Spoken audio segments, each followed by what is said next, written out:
वंदे मातरम साथियों। YouTube पे हमारे पिछले वीडियो के अंदर कुछ प्रश्न उठे और कुछ जानकारी लोगों ने चाहिए जो कि खत्रियोड़ा समाज के इस इतिहास की जो सीरीज चल रही है, इसके अंदर पहला प्रश्न तो ये आया कि भाई मोहम्मद बिन कासिम ने जो अटैक किया था उससे पहले कितने अटैक हुए। कई सारे अटैक हुए, कई सारे आक्रमण हुए। उससे पहले जो है उमैद खलीफा ने आक्रमण करवाया, बहील ने आक्रमण किया। इस ढंग से कई सारे आक्रमण हुए। उद्देश्य एक ही था, सिंध पे कब्जा करना, धन लूटना, परंतु वो आक्रमण सफल नहीं हुए। मोहम्मद बिन कासिम के समय ही जो आक्रमण हुआ वो सफल हुआ। दूसरा प्रश्न ये उठा था कि सरस्वती नदी का खत्रियोड़ा समाज से क्या संबंध है। तो मैं बताऊं आपको कि सप्त सिंधु के अंदर सरस्वती नदी को शामिल किया गया है और ऋग्वेद में 0.7.366 में तो ये कहा गया है कि सरस्वती ही सप्त सिंधु नदियों की जननी है। अब इसका मार्ग क्या है, तो मार्ग कई बार नदियों ने अपना मार्ग बदला भी है, लेकिन सरस्वती नदी और सारस्वत ब्राह्मण दोनों ही खत्रियोड़ा समाज से गहन संबंध रखते हैं। इसका मतलब नहीं दूसरे ब्राह्मण भी संबंध रखते हैं, लेकिन सारस्वत ब्राह्मण समाज का क्या संबंध है कि जब भगवान परशुराम क्रोधित हुए थे तो अभय दान के लिए सारस्वत ब्राह्मणों ने ही याचना की थी। इसलिए आज भी अधिकांश खत्रियोड़ा समाज के जो पुरोहित हैं वो सारस्वत ब्राह्मणों में आते हैं और कुछ स्थानों पर दूसरे भी हैं। तो सारस्वत ब्राह्मणों का पूरा संबंध रहा है। तीसरा जो प्रश्न आया था वो ये था कि खत्रियोड़ा समाज में क्या कोई डिफरेंस है, अलग वर्ड क्यों बोला जाता है। तो सचिन जी माखीजा ने पूछा था। देखिए, अरोड़कोट और इस सप्त सिंधु का इलाका, यहाँ खत्रियोड़ा समाज का अपना क्षेत्र कहलाता है। पहली बार मोहम्मद बिन कासिम ने यहाँ जजिया कर लगाया था और इस क्षेत्र में जो लोग रहते थे उसमें कई जातियों के लोग और भी रहते थे, लेकिन यहाँ जब बौद्ध धर्म का प्रभाव फैला तो वो भारत की हार का कारण रहा। नहीं तो दाहिर सेन बिल्कुल हारते ही नहीं। जो प्रश्न आता है कि दाहिर सेन को ब्राह्मण राजा लिखते हैं, ब्राह्मण राजा नहीं है। ब्राह्मण इसलिए लिखते हैं कि उन्होंने वैदिक मत को अपना रखा और बौद्ध मत को स्वीकार नहीं किया। क्या परिस्थितियां थी, आप अगर इतिहास को पढ़ेंगे, अब इतिहास को दो दृष्टि से देखना पड़ेगा। एक तो वो इतिहास जो राजाओं ने लिखा, एक वो इतिहास जो समाज के लोगों ने लिखा। किन्ने ने लिखा? मोतीलाल जी सेठ ने लिखा, अमी चंद जी ने लिखा और मुल्तान के बनारसी दास जी खत्री ने लिखा। बनारसी दास जी खत्री को जैन समाज पंडित बनारसी दास जी खत्री बोलता है। क्यों बोलता है पंडित? पंडित एक उपाधि है, वो सम्मान के रूप में बोलते हैं। और मुल्तान में जैन समाज की बहुत बड़ी संख्या थी। बनारसी दास जी खत्री ने पूरे भारत में कई जगह पर भ्रमण किया था और खत्री समाज का, जैन समाज का पूरा व्यापार जो है विश्व के कई कोनों तक था। आज वहां से जो माइग्रेट हुए हैं वो जयपुर राजस्थान में पूरे मुल्तानी जैन समाज के नाम से रह रहे हैं और वो खत्री समाज के बनारसी दास को बड़ा आदर से देखते हैं, क्योंकि सामाजिक इतिहास के बारे में जानकारी उनसे ही हमें मिलती है। तो हम बात कर रहे थे कि अरोड़ा खत्री क्या है। अरोड़ा जाति जो है वो जो उस क्षेत्र की जाति है, वहां के जो निवासी वो अपना को अरोड़ा कहते हैं। एक ही परिवार के, एक ही जाति के कई सारे लोग अपना खत्री भी कहते हैं, अरोड़ा भी कहते हैं। देयर इज नो डिफरेंस, कोई उसमें अंतर नहीं है। अंतर कहाँ पैदा हुआ कि बौद्ध मत का जो प्रभाव था, तो सम्राट अशोक की तो आज्ञा ये थी कि कोई भी खत्री या क्षत्रिय जिनको हम कहते हैं घोड़े पे नहीं बैठे, जिन नहीं कसे, तलवार नहीं रखे। कई सारे प्रतिबंध थे, पूर्णतः हिंसात्मक था। और हिंसा कितना प्रभाव था कि सम्राट अशोक के पुत्र और पुत्री भी धर्म प्रचार के लिए भारत से बाहर गए। ये जो बौद्ध भिक्षुक भारत से बाहर गए तो एक कथा आती है कि उनसे पूछा गया कि अगर कोई आपको अपशब्द कहेगा तो आप क्या करेंगे। उनका जवाब था कि हम संतुष्ट रहेंगे, किसी ने हमें मारा पीटा नहीं। फिर पूछेंगे अगर मारेंगे पीटेंगे, आप विदेश में जा रहे हैं प्रचार के लिए, तो उनका हम फिर भी संतुष्ट रहेंगे कि हमारी हत्या तो नहीं करी। अहिंसा के प्रति ऐसा समर्पण था। इस समर्पण की वजह से जब मोहम्मद बिन कासिम का अटैक हुआ तो हथियार भी नहीं मिले। जब अनाउंसमेंट हुआ कि हमें विरोध करना है, लड़ना है, तो हथियार का निर्माण उसमें करना पड़ा, इतने हथियार भी नहीं थे। तो ये सब वजह थी कि जिस वजह से भारत में जो है एक ये दूरी पड़ी और जो क्षत्रिय समाज के दो वर्ग बन गए कि एक तो जो बौद्ध मत को मानता था और एक मत जो बौद्ध मत को नहीं मानता था। तो इतिहासकारों ने किसी को तो वैदिक खत्री कह दिया, किसी को अवैदिक कह दिया। तो ये थोड़ा सा डिफरेंस था। तो एक ही जाति के लोग कहीं अपने को अरोड़ा कहते हैं, कहीं खत्री कहते हैं, कोई भी डिफरेंस नहीं है। ये सिर्फ एक बौद्ध मत के प्रभाव की वजह से डिफरेंस पैदा हुआ था। तो ये तो था माखीजा साहब के प्रश्न का उत्तर। इसके बाद हम आज जो विषय ले रहे हैं वो है कि कश्यप गोत्र और सूर्यवंश। महर्षि कश्यप पर सभी जातियों का अधिकार है। कई जातियां, कई सारे जीवों की उत्पत्ति महर्षि कश्यप से मानी जाती है। जो कैस्पियन सागर है, जिसका नाम कश्यप सागर था,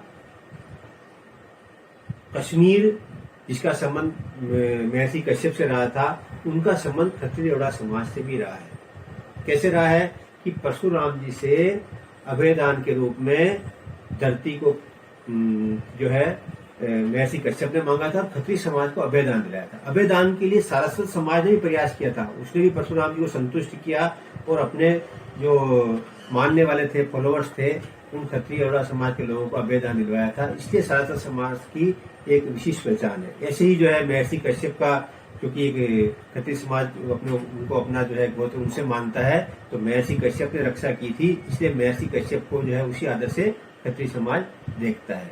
और महत्वपूर्ण जो है यह है कि अधिकांश जो है खत्रिय समाज के जो लोग हैं वो अपना गोत्र महर्षि कश्यप से मानते हैं। अब महर्षि कश्यप का क्या संबंध था? मुल्तान जो अरोड़ साम्राज्य का एक बहुत बड़ा सेंटर था, मुल्तान शहर, जो कि चेनाब नदी किनारे था, 1245 के बाद वहां से थोड़ा सा नदी ने अपना रास्ता बदला। इस मुल्तान शहर में अरोड़ वंशियों का व्यापार, वहां जो जैन समाज था, डेरा इस्माइल खां वगैरह जो ये शहर थे, इनमें काफी जैन आबादी भी थी, दूसरी जाति के लोग भी थे। इनका व्यापार ढाका वगैरह हर जगह फैला करता था। इसके बारे में प्रश्न आया कि क्या गांधी जी के पहले में इतना कपड़ा बनता था? बिल्कुल बनता था। आपको जान के हैरानी होगी कि भारत में 200 किस्म का कपड़ा बनता था। और आप जब शेक्सपियर का साहित्य पढ़ेंगे तो आप हैरान होंगे, उसमें बार बार इंडियन क्लॉथ की बात आती है। जो कुलीन वर्ग पहनता था तो वो एक चर्चा का विषय था कि भारतीय कपड़े पहने गए। और इंग्लैंड को हम जो सप्लाई करते थे कपड़े की, उसके 2 साल की बुकिंग होती थी। अब ये जानकारियां कहाँ से मिलेंगी? देखिए, जब आप गांधी जी जब आए थे गुजरात जिले में, गुजरात राज्य की बात नहीं कर रहा हूं मैं, गुजरात जिले की बात कर रहा हूं, पश्चिमी पंजाब के, तो जलालपुर जट्टा कस्बे में गए थे। आपको पढ़ना है तो आप मिलाप अखबार के संपादक जो थे, मिलाप अखबार तो आप जानती हैं हैदराबाद से भी निकलता है, मिलाप दैनिक मिलाप पंजाब से भी निकलता है। मिलाप के जो रणवीर जी थे संपादक पहले, उन्होंने जो पुस्तक लिखी है अपने आनंद स्वामी जी की जीवनी के बारे में, मेरे पास ये पुस्तक है और इसको मैंने पटना के पुस्तक मेरे से लिया, बीच में ये प्रिंट नहीं हो रही थी। और अब तो खैर ये गोविंद राम आसानंद जी ने इसको वापस रीप्रिंट कर दिया गया वहां से। तो उसने साफ लिखा कि ऊनी दुसाले, ऊनी जो है चदरें, खेस, और इतना बड़ा बाजार था कि उसको कपड़े से पाट दिया। गांधी जी हैरान हो गए, इतना कपड़ा। इवन रविंद्रनाथ टैगोर भी वहां उस कस्बे में ये देखने के लिए पहुंच गए। तो इतना कपड़ा, और ढाका की मलमल तो कहते हैं अंगूठी के अंदर से पूरा थान निकल जाता था। माचिस की डिब्बी में आप थान को रख लो, ऐसा कपड़ा भारत में बनता था। ये पूरे वर्ल्ड में जो इसकी सप्लाई खत्रियों के द्वारा भी की गई, जैन समाज के द्वारा भी की, अदर जो व्यापारी थे वो भी करते थे। ये सब चीजें हैं, लेकिन ये कहाँ से मिलेगी आपको? इसके लिए इतिहास में सामाजिक साधनों को, जो सामाजिक लोगों ने जो इतिहास लिखा उसको पढ़ना पड़ेगा। तो हम बात कर रहे थे सूर्यवंश के बारे में भी कि खत्रिय समाज सूर्यवंशी मानता है। मुल्तान शहर में सूर्य का एक बड़ा मंदिर था। कितना बड़ा मंदिर था? इतना बड़ा मंदिर था कि पूरे देश से और विदेशों से वहां लोग आते थे। मंदिर के पुरोहित कौन थे? वो शाकद्वीपीय ब्राह्मण थे। अब शाकद्वीप का है, पूरे वर्ल्ड को, पूरे संसार को, इस पृथ्वी को 7 द्वीपों में बांटा गया है पौराणिक मान्यताओं के अनुसार। कौन से 7 द्वीपों में? इनमें से एक तो भरतखंड आता है। जब हमारे यहाँ कोई भी पूजा पाठ होता है, अनुष्ठान होता है, तो जो हमारे जो पुरोहित होते हैं हमसे संकल्प करवाते हैं, जम्बू द्वीपे भरतखंडे, फिर हम बोलते हैं अमुक राज्य, फिर हम अपना कुल गोत्र बोलते हैं। वो भरतखंड क्या है? ये तो हमारा खंड है, जम्बू द्वीप है। लेकिन जो साफ द्वीप है, जहाँ पर अपन कहते हैं सीरिया है, ईरान का इलाका है, यहाँ से जो मग ब्राह्मण थे, इनको मुल्तान में लाए। कौन लेके आए? भगवान कृष्ण लेके आए। पूरे विश्व में जो है ये फैला हुआ था। आपका जो आर्यभट्ट अपन मानते हैं, इसका संबंध पूरे विश्व में था। इसके बारे में जानकारी चाहिए तो आप किसको पढ़ें? आप पंडित श्री राम शर्मा जी की पुस्तक पढ़ें, समस्त विश्व को भारत के अजस्र अनुदान। ईरान के साथ जो हमारा संबंध था, भाषाई संबंध था, तो मैं आपको एक पुस्तक दिखाऊंगा। अब ये आर्य समाज के ग्रंथों में से है, जो कि हिंडोन सिटी से पब्लिश्ड है, वैदिक संपत्ति। अब इसके अंदर लिखा गया है कि जो ईरान का अवेस्टा ग्रंथ है, अवेस्टा के अंदर वही श्लोक है जो वेदों में है। आपको देखकर है कि ये नकल है। और मोदी जी जब ईरान गए तो उन्होंने अवेस्टा की ही पुरानी प्रति वहां भेंट करी। ईरान के जो भी राष्ट्रपति जिनसे साथ उनकी मुलाकात हुई तो वो भी हैरान हो गए, इतना पुराना ग्रंथ। तभी तो ईरान से जो है हमारे जमशेदजी टाटा, इनके पूर्वज भाग के वहां से यहाँ आए थे, अग्निवंश के लोग थे। लेकिन आपको ये साहित्य जानकारी उन पुस्तकों की बजाय जो कि पूछते भी कहां से मिलती है, तो आपको अपने सामाजिक इन पुस्तकों को देखना पड़ेगा। अब उस इलाके से जो मग ब्राह्मण आए थे उन्होंने मुल्तान में पूजा पाठ की। ये कौन है शाकदीपीय ब्राह्मण? ये शाकदीपीय ब्राह्मण वो हैं जो आयुर्वेद के ज्ञाता होते हैं, चिकित्सा में इनका विशेष योगदान रहता है। और ये शाकदीपीय ब्राह्मण जो है भारत में जो आयुर्वेद का जो प्रचार, जैसे आचार्य चाणक्य थे, वराह मिहिर थे, तो इनका आयुर्वेद में बहुत ज्योतिष और आयुर्वेद में जो है इनका एक बड़ा क्यों कहते हैं कि एक विशेषज्ञता इनकी रहती है। तो मुल्तान के सूर्य मंदिर में जो सूरज कुंड था, वहां भगवान कृष्ण के पुत्र सांब की जो चिकित्सा हुई थी, चर्म रोग की और कोढ़ की जो चिकित्सा थी, वो चिकित्सा का सेंटर था। और खत्री समाज को इसका शायद नहीं पता, लेकिन ये हमारे एक ऐतिहासिक धरोहर है कि उस चिकित्सा के अंदर सूरज कुंड के जल में स्नान किया जाता था। उसकी मैं आपको पिक्चर्स दिखा रहा हूँ, हालांकि अब खंडर है। और उसको औरंगजेब ने पूरे मंदिर को तहस नहस कर दिया।